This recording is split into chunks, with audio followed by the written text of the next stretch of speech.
और अब की बड़ी खबर आ रही है, सलमान खान के लिए बहुत मुश्किलें बढ़ गई हैं अब। और आशीष भार्गव हमारे साथ फोन लाइन पे हैं। आशीष, दर्शकों को फिर से बता दीजिए हुआ क्या है आज।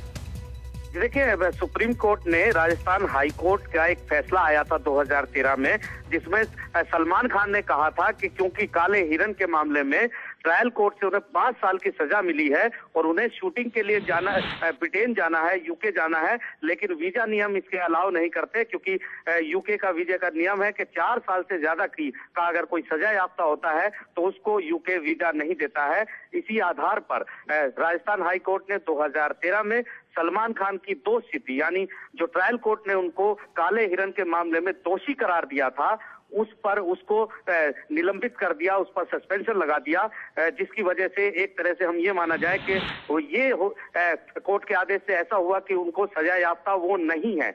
इसके खिलाफ जो राजस्थान हाई कोर्ट है वो सुप्रीम कोर्ट आई थी और राजस्थान हाई कोर्ट की के फैसले को चुनौती दी गई थी। सुप्रीम कोर्ट में राजस्थान सरकार ने कहा था कि ये राजस्थान हाई कोर्ट का फैसला बिल्कुल गलत है। आप किसी भी शख्स को शूटिंग पर जाने के लिए आप उसकी सजा पर रोक नहीं लगा सकते हैं, उसकी दोषसिद्धि पर रोक नहीं लगा सकते हैं। और सुनवाई के दौरान सुप्रीम कोर्ट ने भी काफी कड़ी नाराजगी इस पर जाहिर की थी। सलमान खान को कहा था कि कानून सबके लिए बराबर है, आप एक फिल्म स्टार हैं, इसका मतलब ये नहीं हो जाता कि आप सेलिब्रिटी हैं तो आपको नियमों में छूट दी जाए, राहत दी जाए, क्योंकि देश का कानून सबके लिए बराबर है। और अगर आपको इस तरीके की राहत दी जाएगी तो फिर समानता के अधिकार की बात जो भारत का संविधान देता है वो लेकर कोई भी इस कोर्ट में आ जाएगा। और सलमान खान के मामले में जिस तरह से सजा कन्विक्शन पर रोक लगाई वो मांग करेगा। हालांकि सलमान खान ने सुनवाई के दौरान कहा था कि उन्हें काफी कठिनाइयों का सामना करना पड़ रहा है नियमों की वजह से, क्योंकि उनको बाहर शूटिंग पर जाना होता है, वो एक फिल्म स्टार हैं, वो उनकी जो अर्निंग है, जो उनकी कमाई है वो इस पर निर्भर करती है। लेकिन आप कमाई की बात कर रहे हैं तो इकबाल परवेज हमारे साथ है। आशीष, आप बने रहिए फोन लाइन पर। इकबाल परवेज हमारे साथ है। इकबाल, लंदन क्यों जाना चाह रहे थे? जी, इनके एक तो लंदन ये कई बार जा चुके हैं अपनी इलाज के सिलसिले में, जो इनको जबड़े में तकलीफ़ है, 2 बार सर्जरी हो चुकी है। लेकिन उससे ज़्यादा कई बार ये अक्सर इनकी जो बड़ी फिल्मों, बड़े बजट की बड़ी फिल्में होती हैं, वो अक्सर शूटिंग के लिए ये विदेश जाया करते हैं। सबसे बड़ी चिंता की बात यही है, क्योंकि आने वाले समय में अभी 2 फिल्मों की, एक हालांकि सलमान खान अभी राजस्थान में शूटिंग कर रहे हैं बजरंगी भाईजान की, जिसके निर्देशक कबीर खान है, उसके बाद प्रेम रतन धन पायो है, उसके बाद कई और निर्माता हैं जिनकी फिल्में आगे भी लाइनअप हैं। तो ये जो कोर्ट का जो वर्डिक्ट आया, ये जो उस पर सबसे ज़्यादा असर वही पड़ेगा जो ये विदेश जाते हैं शूटिंग के लिए अपने बड़ी बजट की बड़ी फिल्मों के लिए। इकबाल, एक सवाल पूछना चाहेंगे, क्योंकि अभी बजरंगी भाईजान की जो शूटिंग अभी शुरू हुई है, राजस्थान जयपुर में चल रही है। ये फिल्म कबीर खान ही बना रहे हैं, जिसको उन्होंने एक था टाइगर भी बनाया था। क्या इस फिल्म में भी फॉरेन लोकेशन में शूटिंग की बात है, जिसकी वजह से सलमान खान को बाहर जाना पड़ सकता है? देखिए, ये तो बात तय नहीं है कि इस फिल्म की कौन सी शूटिंग, कौन सा हिस्सा विदेश शूट होना था। कई बार सब्जेक्ट के ऊपर डिपेंड करता है। लेकिन ये है कि कई बार ज़्यादातर फिल्मों में, बड़े फिल्मों में ख़ास तौर से जो गानों की शूटिंग होती है वो आमतौर पर विदेशों में शूट की जाती है, खूबसूरत लोकेशन, खूब सुंदर दृश्य को दर्शाने के लिए। लेकिन ये बात अभी कहना सही नहीं होगा कि कौन सा पोर्शन जो था वो शूट करना था, क्योंकि अब जो फिल्मों का ये नियम हो गया कि वो ना कहानी को रिवील करते हैं, ना ही किसी तरह की लोकेशन को रिवील करते हैं फिल्म के प्रचार से पहले, और ना ही फिल्म के लुक को आमतौर पर रिवील करते हैं। लेकिन हाँ, ये बात तय है कि हर फिल्मों का, करीब करीब बड़ी फिल्में जो भी होती हैं, उनकी शूटिंग का, उनकी कहानी का कुछ ना कुछ पोर्शन, कुछ ना कुछ हिस्सा विदेशों में शूट ज़रूर होता है। करीबन 200 करोड़ का बजट है सलमान खान पर 2015 में। आपको लगता है कि अब दिक्कतें बढ़ सकती हैं जो पैसा लगा रहे हैं प्रोड्यूसर्स उनके लिए? जी बिल्कुल, इसमें सबसे ज़्यादा नुकसान निर्माता का ही होता है, क्योंकि निर्माता ऐसे बड़े सितारों पर ज़्यादा मोटी रकम खर्च करते हैं, बड़े बजट की फिल्में बनाते हैं। सलमान खान की फिल्में 50 से 60 करोड़ की बजट की फिल्में होती हैं।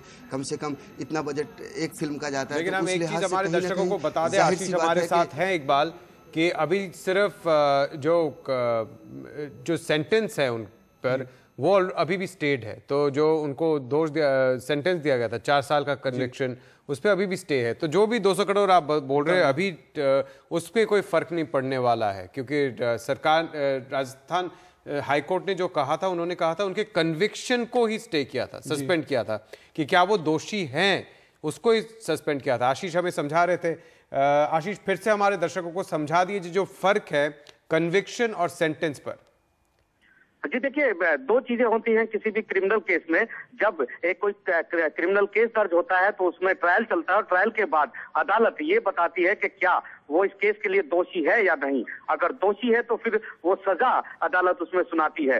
तो सजा की बात यहाँ पर नहीं थी, क्योंकि सजा पर स्टे हम ऑटोमेटिकली मिल जाता है जब अपील के लिए जाते हैं। जैसे हमने जयललिता के केस में देखा है कि जयललिता को जमानत मिल गई थी, वो अपनी अपील करने के लिए हाईकोर्ट में सुनवाई हो गई है। उसी तरीके से 5 साल की जो सजा थी उस पर पहले से हाईकोर्ट ने अपील क्योंकि की थी सलमान खान ने ट्रायल कोर्ट के आदेश के खिलाफ, तो स्टे पहले से था। जेल जाने वाली कोई बात यहाँ पर नहीं थी। लेकिन सलमान खान को राजस्थान हाईकोर्ट ने उनकी कन्विक्शन यानी दोषी करार दिए जाने पर ही सस्पेंड कर दिया था उसको। इतनी एक तरीके से वो फिलहाल दोषी भी नहीं थे कानून की नजरों से, अगर लिहाज से देखा जाए, जिसकी वजह से वो आसानी से विदेश आते जाते रहते थे।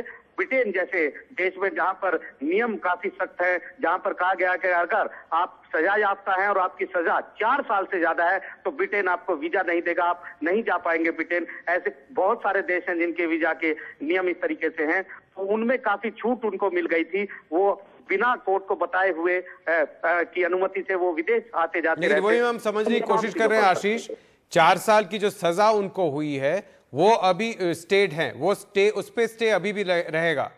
जी बिल्कुल, देखिए वो ना तो उसके खिलाफ राजस्थान सरकार यहाँ पर आई थी और ना ही सुप्रीम कोर्ट ने जो सजा उनकी जो तो इसका मतलब सजा थी, इसका मतलब ये है कि अभी वो कोर्ट से परमिशन लेके यूके जा सकते हैं।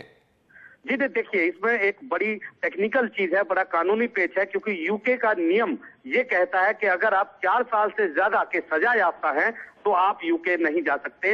इसी पर स्टे लिया था राजस्थान हाईकोर्ट से सलमान खान ने। अब अगर सुप्रीम कोर्ट ने लिबर्टी दी है कि राजस्थान हाईकोर्ट में एक बार वो फिर जा सकते हैं, यानी अगर राजस्थान हाईकोर्ट उनके पूरे ये देखते हुए कि वास्तव में इनको यूके जाना है, अगर दोबारा से उनके कन्विक्शन पर स्टे कुछ टाइम के लिए दे दे ताकि वो जा सके ब्रिटेन, हम तो एक कोशिश करेंगे आशीष, इस डिटेल को थोड़ा निकालने की कोशिश करेंगे और देखते कोई लॉयर के साथ अगर हम बात कर पाए जो हमें बता सकते कि लीगल पोजीशन क्या है, कि अगर आपको एक कन्विक्शन दिया गया है, दोषी करार दिया गया 4 साल का, लेकिन वो स्टे हो गया है, क्या वीजा पे क्या इम्पैक्ट है और ये जो राजस्थान हाईकोर्ट वापस जाएंगे उस पर क्या है। लेकिन कुछ और खबरें भी ले लेते हैं, एक छोटा सा ब्रेक लेते हैं। और अच्छा, ब्रेक से पहले लॉयर बोल रहे थे, हम बात कर रहे थे, ये राजस्थान सरकार के लॉयर हैं, उनका सुन लेते वो क्या बोल रहे हैं। स्टेट ऑफ राजस्थान ने हमने एक एसएलपी दायर करी थी सुप्रीम कोर्ट में, जिसको माननीय सर्वोच्च न्यायालय ने स्वीकार किया है और स्टे ऑफ कन्विक्शन जो सलमान खान के आपने उसमें रिलीफ लिया था उन्होंने हाई कोर्ट से, उसको सेट असाइड कर दिया गया। ये जो उन्होंने एक ग्राउंड जो खासकर उन्होंने साइट किया था अपने हाई कोर्ट में कि कहते किस वजह से वो सेट असाइड कराना चाहते हैं, स्टे ऑफ कन्विक्शन लेना चाहते हैं, वो यही था कि वो उनको यूके जाने में बड़ी दिक्कत हो रही है और वीज़ा लेने में बड़ी दिक्कत हो रही है। तो इसी को हमने चैलेंज किया था। तो अब मौजूदा स्थिति ये है कि अब वो शायद बिल्कुल भी नहीं जा पाएंगे, शायद क्या नहीं जा पाएंगे बिल्कुल। और सुप्रीम कोर्ट ने ये भी सलमान से कहा है कि वो स्वतंत्र है हाई कोर्ट में अपील करने के लिए, क्या बोला है? कोर्ट ने कहा है कि वो स्वतंत्र है अपनी बात को कोर्ट के सामने एक बार प्रस्तुत करने के लिए। बाकी जो आएगा वो डिटेल्ड जजमेंट में देखेंगे कि क्या आया हुआ है।